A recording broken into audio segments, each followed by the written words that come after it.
My name is Desmond Egan. I'm from Ireland and known as the Artistic Director of the Gerard Manley Hopkins International Summer School. First poem I'd like to read is called Peace. It's probably my best known poem.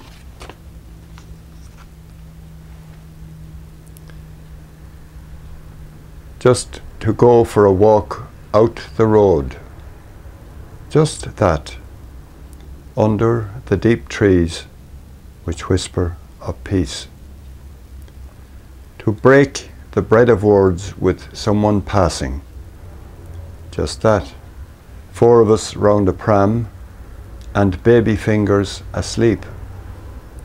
Just to join the harmony, the fields, the blue everyday hills, the puddles of daylight, and you might hear a pheasant echo through the woods, or plover may waver by as the evening poises with a blackbird on its table of hedge.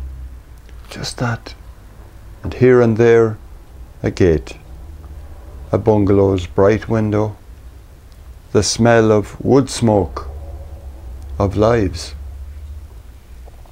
Just that. But sweet Christ, that is more than most of mankind can afford, with the globe still plaited in its own crown of thorns.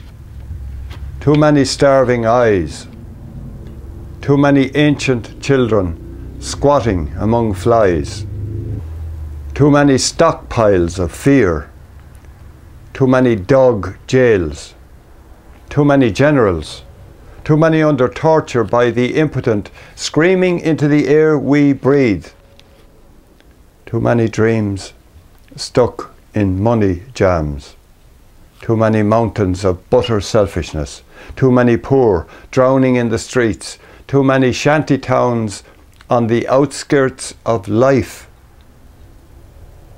Too many of us not sure what we want, so that we try to feed a habit for everything until the ego puppets, the militaries, mirror our own warring face.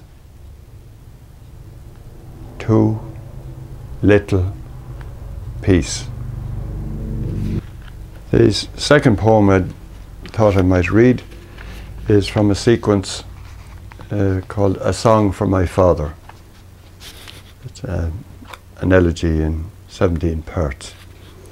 This is the first. I chanced on a photo.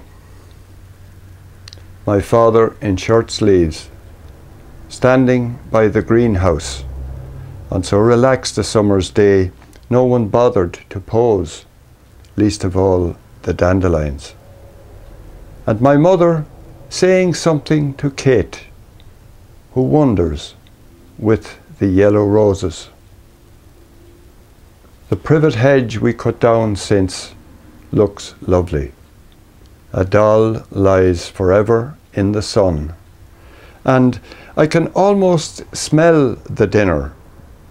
See our folding chairs and table, the other side of my camera. The red serviettes blowing.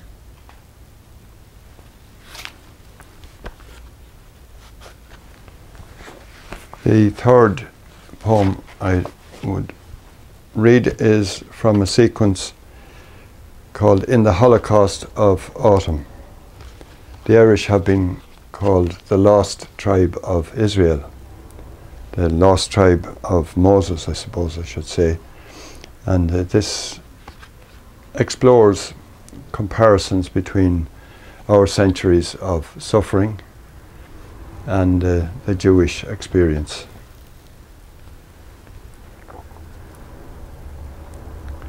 Save one person, save a world, yes, but kill one, and something goes out of everything.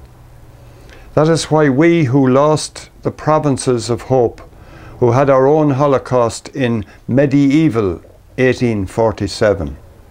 All the centuries of exile in our own country. Massacres too many to mention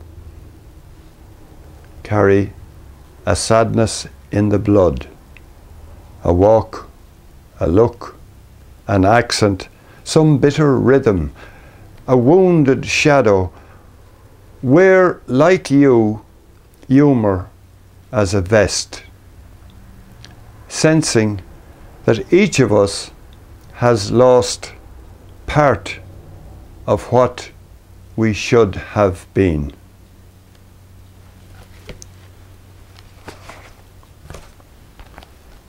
Many people think that this might be my best poem. Who am I to disagree?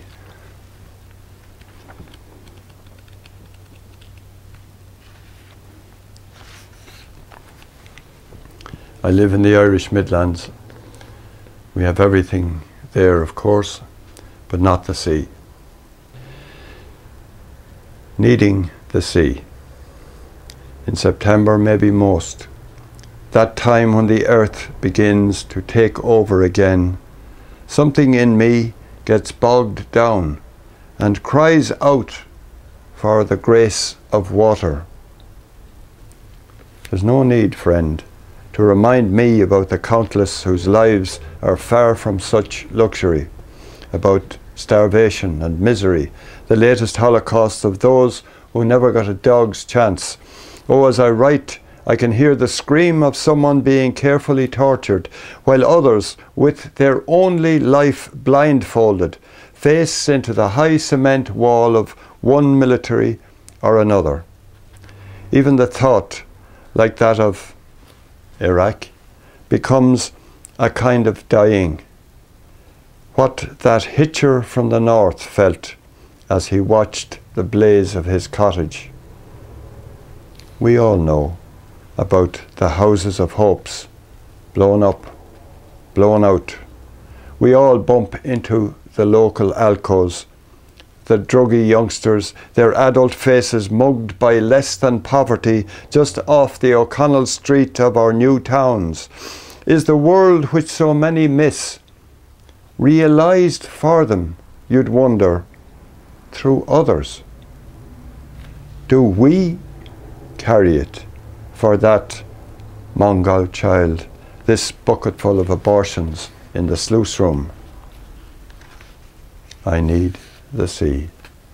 My being, as if on strike, soundlessly cries out to come on it high above the road. I want to stand on that rock which tells no lies, and feel the grass-green otherness making the mind reel. See the wide, slow gathering of a water shadow, rising up into the wash, the rush, the clatter spreading down a beach. Hear the strangely comforting clicking of pebbles.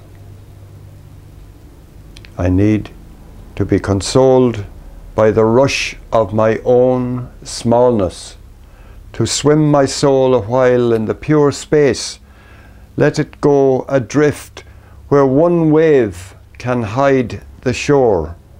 At times I need this deep. Forgive me. The last poem I'll read is a very short one. Ironic. The joke is on me. It's called Ivy. Ivy around the open window. Why do you try to creep into my study?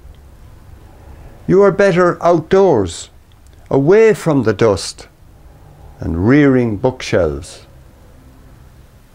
The cobwebby words. Good to meet you. Thank you. Bye-bye.